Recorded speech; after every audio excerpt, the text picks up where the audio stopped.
Hi everyone and welcome to today's video. This is a B1 level intermediate ESL lesson. Today we're going to be doing a writing lesson. You're going to write about the events in someone else's life, and then you'll learn how to use some time phrases to show the order of events. Great, so how much do you know about the different generations of your family? Do you know when and where your grandparents were born? Who was the first member of your family to live in the place that you were born? How many generations of your family have lived in the same country? And are there any family members with an interesting or surprising history? And if you would like to share, I'd encourage you to put the answers to some of those questions in the comments. So we have James, Alexandre, and Amir, and each of them are going to talk about their family members. So James says, my ancestors were from Ireland and Scotland. They immigrated to Australia in the 1950s. Amir says, my parents immigrated to Canada about 35 years ago. They always talk about home, but I know that they will never go back. And Alexandre says, my great-grandfather was born in rural northern Spain, and he came to France in the 1900s to look for a job. So Alice wants to learn about a distant relative, her great-grandfather, and she asks for suggestions. So Eloise says, there's a brilliant website, I can't remember what it's called, where you can search for public records. My mom used it a while ago. Bob says, Grandma told me her father's side of the family was from Manchester. Search the internet. There's sure to be an association in Manchester that can help you. Katie says, well, Grandma is still in contact with the English side of the family. Get in contact with Grandma. After all, it's her father you want information on. So Alice wants to learn about her great-grandfather, William Albert Potter. So you're going to read the first half of Alice's letter and answer the questions. You can pause the video and read on your own, or you can follow along as I read. Dear Uncle Steve, thanks very much for agreeing to help me with my school project. As Mom explained to you on the phone, I have to find out as much as I can about a distant relative. Mom suggested that I do some research on William Albert Potter. Apparently, he was my great-grandfather. We have a copy of his birth certificate, so we know for sure that he was born on January 5th in 1917, while his family was living in Manchester in the UK. Mom thinks that he attended Manchester Boys' School from 1922 until 1933, but she's not sure about that. Since you live in Manchester, do you think you could contact the school and find out whether that information is correct? So why does Alice want to learn about her great-grandfather? Well, it's for a school project. Does Alice have a copy of a birth certificate? Yes, she does. What information is recorded on the birth certificate? Well, obviously the date of birth, January 5th, 1917. And look at the words in bold. Do they refer to a point in time or a period in time?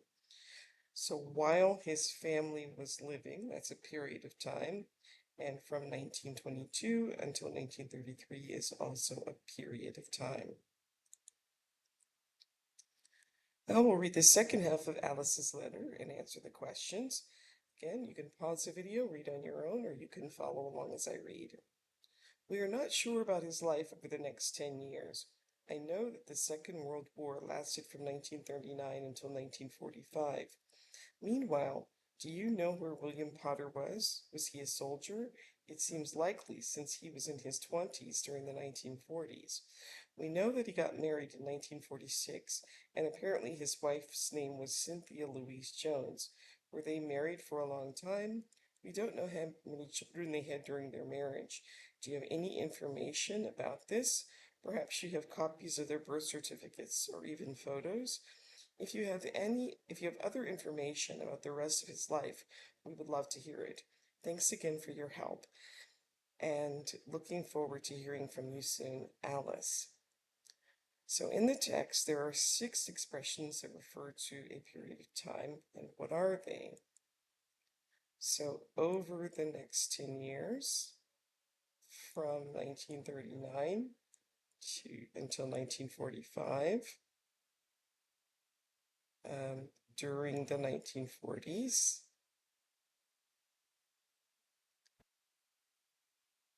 let's see, during their marriage, the rest of his life. It's 1, 2, 3, 4, 5, 6. Yes, those are the 6. All right, so we can express periods of time in various ways. From shows the point in time at which an event or activity starts, and until shows the point in time at which an event or activity finishes. The activity does not continue after this point in time. In informal speech, you can say till instead of until, but don't use till in writing. So, for example, I know the Second World War lasted from 1933 until 1945. Mom thinks that he attended Manchester Boys' School from 1922 until 1933. We use for with a period of time in the past, present, or future. For a period of time or over a period of time. So were they married for a long time? We are on vacation for 3 weeks. He'll study at the college for about 4 years. So make at least 2 sentences for each image based on the information.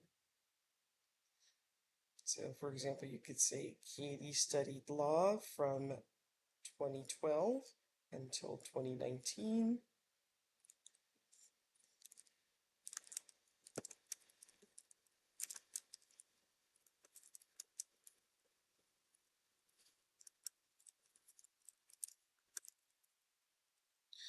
Or you could also say Katie studied law for 7 years.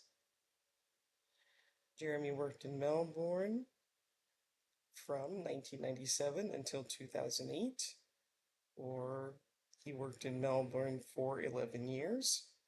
Stefan traveled in Europe from early June until late September. You could say Stefan traveled in Europe over several months or over the summer. Margot played tennis from 9 a.m. until 2:30 p.m. Margot played tennis for most of the day. Now we'll take a look at during and over. And during and while have the same meaning, but we use them in different ways. So here's some examples.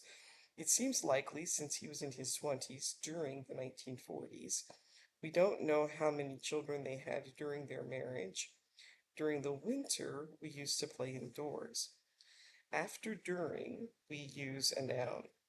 So the 1940s, their marriage, the winter. Over can have the same meaning and is used the same way as during. He worked over the summer, over the Christmas vacation. We visited our family. Now we'll take a look at while and meanwhile. So after while, we use a clause. He was born while his family was living in Manchester in the UK. So remember, a clause has its own subject and verb, apart from the main subject and main verb. Sarah worked part-time while she studied at university. While he read his book, we played outside in the garden. So now we're going to compare while and during. He was born while his family was living in Manchester in the UK. Sarah and Jane talked during the lesson. So as you remember, during is followed by a noun, and while is followed by a clause. Meanwhile appears at the start of a sentence and means at the same time. I know that the Second World War lasted from 1939 until 1945. Meanwhile, do you know where William Potter was?